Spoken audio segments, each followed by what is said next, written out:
Hello, അസ്സലാമു അലൈക്കും. ഞാൻ ചിരിച്ചുകൊണ്ടിരിക്കുന്നത് എന്താണെന്നറിയാമോ?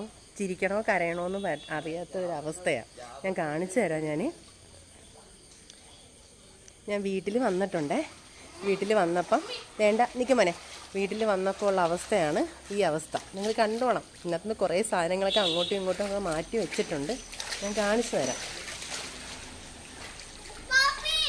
കാപ്പിയല്ലോ മോനെ, മാറിക്ക്. വീഡിയോ കണ്ടിട്ട് സത്യം പറഞ്ഞാൽ എനിക്ക് സങ്കടം വരുന്നു. ഇതിപ്പം എന്താ, ഇതെല്ലാം പൊക്കി വെക്കണം, അല്ലാതെ രക്ഷയില്ല. ഒരു 2 ദിവസമെങ്കിലും എടുക്കും ഈ വെള്ളം എല്ലാം വലിയാൻ. ഇതിനകത്ത് ഏറ്റവും വലിയെന്ന് വെച്ചാൽ വെളിയിലെ തഴുക്കും എല്ലാം കയറിയിട്ടുണ്ട്. അപ്പുറത്തെ പാടത്തുനിന്നും ഒക്കെ വരുന്ന എല്ലാ സംഭവങ്ങളും ഉണ്ട്.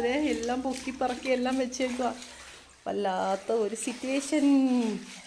നമുക്ക് പറഞ്ഞറിയിക്കാൻ പറ്റത്തില്ല. ഞാനിതൊക്കെ അനുഭവത്തിൽ വരുന്നത് ആദ്യമായിട്ടാണ്. ഇങ്ങനൊന്നും സംഭവിച്ചിട്ട് പോലും ഇല്ല. പക്ഷേ എല്ലായിടവും കെട്ടി അടച്ചെല്ലാം വെച്ചേക്കുന്ന കാരണം എവിടെയും പറ്റാത്ത ഒരവസ്ഥയാണ്. അടുക്കളയൊക്കെ മുങ്ങി സൂപ്പറായി എന്തൊക്കെയാണ് ഒഴിഞ്ഞിറക്കുന്നത്. ഞാൻ കായംകുളത്തുനിന്ന് തിരിച്ചു പോയിട്ട് വന്നപ്പോൾ ഉള്ള അവസ്ഥയാണ് ഇതൊക്കെ. പഠിച്ചവൻ എല്ലാവരെയും കാത്തുരക്ഷിക്കട്ടെ, ആ കൂട്ടത്തിൽ എന്നെയും കാത്തുരക്ഷിക്കട്ടെ. നല്ല അവസ്ഥ. ഇനിയിപ്പോൾ ഇതെല്ലാം ഞാൻ ഒതുക്കി പറക്കി വരുമ്പോൾ ഒരു സമയമാവും.